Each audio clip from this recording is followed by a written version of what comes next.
और एक बड़ी खबर आपको बताते हैं, दिल्ली से जुड़ी हुई गृह मंत्रालय का बड़ा फैसला हुआ है। दरअसल पीएफआई पर बैन लगाने का गृह मंत्रालय ने बड़ा फैसला लिया है।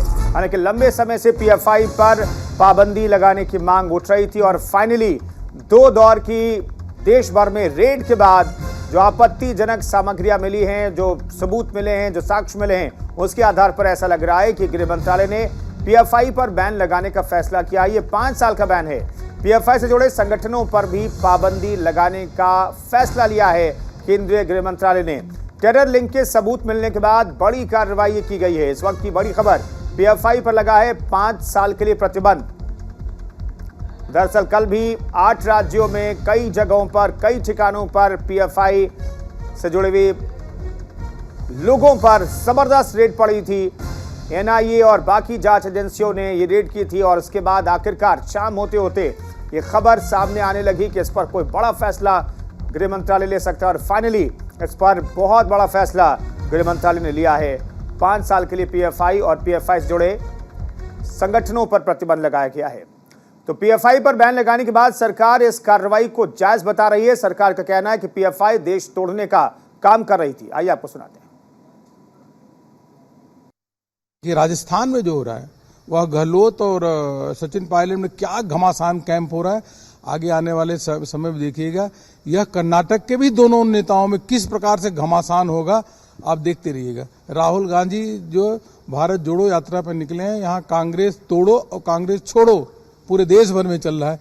कर्नाटक में भी यही होने वाला है, आप देखते रहे। मैं भविष्यवाणी करता हूँ, यह दोनों यदि कोई संगठन हमारे मां भारती के मुल्क में रहकर आतंकवाद को बढ़ावा देता है, दुश्मन मुल्क के कहने पर हमारे देश के नौजवानों को गुमराह करके उनको आतंकवाद में झोंके, खुलेआम भारत की भूमि पर पाकिस्तान जिंदाबाद के नारे दे, तो ऐसे संगठन पर जरूर प्रतिबंध लगेगा।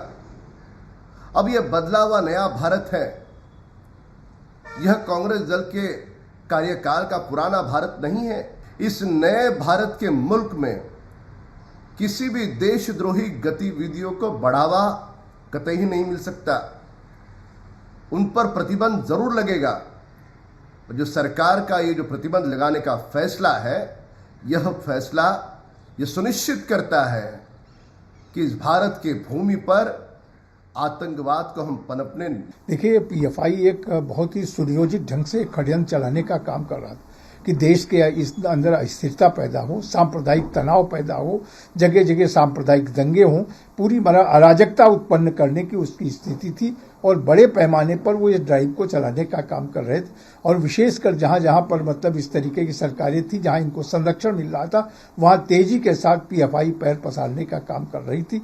लेकिन एनआईए की जांच के बाद बहुत सारे तथ्य उजागर हुए हैं और मैं समझता हूं इसकी और गंभीरता से जांच होनी चाहिए, तह तक जाना चाहिए कि पीएफआई के कहां पर मॉड्यूल्स छिपे हुए हैं और उन सबको बेनकाब करके उनके विरुद्ध कठोर कार्रवाई की जानी चाहिए।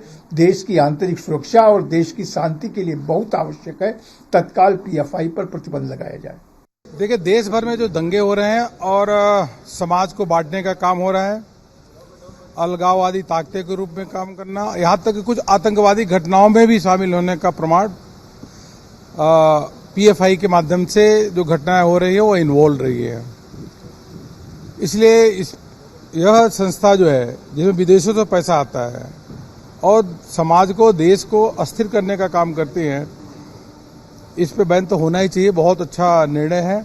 हमने राजस्थान में भी देखा था। राजस्थान में भी जिस प्रकार से कई जिलों में, करौली में, जोधपुर में, कई जिलों में, उदयपुर में, कई जिलों में वहां पर दंगा हुआ, उसी समय हम कहते हैं कि पीएफआई का उसमें हाथ है। सोची समझी षड्यंत्र के रूप में हाथ था। यहां तक कि जब यहां में भी सरकार थी हमारी, इनकी सिद्धरमैया की सरकार थी, उस समय भी 23 से अधिक हिंदुओं की हत्या हुई थी, प्लान्ड वे में हत्या हुई थी। ये जरूरी है कि देश को एक रखने के लिए, अखंड रखने के लिए इस पर। देखिए, बात यह है कि पीएफआई जैसे आतंकी संगठन पर प्रतिबंध लगाने की मांग वर्षों से उठ रही थी और जो मुस्लिम तुष्टीकरण की नीति में अंधी जो कांग्रेस और जो कांग्रेस की कोख से जन्मी पार्टियां थी, उनको राजनीतिक प्रेशर देने का काम वो लोग कर रहे थे। अब भारत सरकार ने एक अभूतपूर्व निर्णय लिया है, स्वागत योग्य फैसला है। ऐसे सब आतंकी संगठनों पर और आतंकियों के पनाहगार और पैरोकारों पर प्रतिबंध लगना बहुत जरूरी था, जो कि समय पूर्व सरकार ने लगाया कम से कम। और अब देखने वाली बात यह भी है कि जिस तरह से सिमी के बाद में पीएफआई खड़ा हुआ, अब कोई और आउटफिट ऐसा न खड़ा हो जाए, इसकी व्यवस्था भी सरकार को करनी पड़ेगी। सर, इसी के ऊपर मेरा सवाल है कि पीएफआई के साथ साथ जो पीएफआई के जो संगठित हैं, जो कुनबे को समाप्त नहीं करोगे, आतंक का कुनबा था ये पूरा का पूरा। इस आतंक के कुनबे को जब तक पूरा समाप्त नहीं करोगे, तब तक आतंकवाद की समाप्ति नहीं होती। लेकिन बात ये भी देखने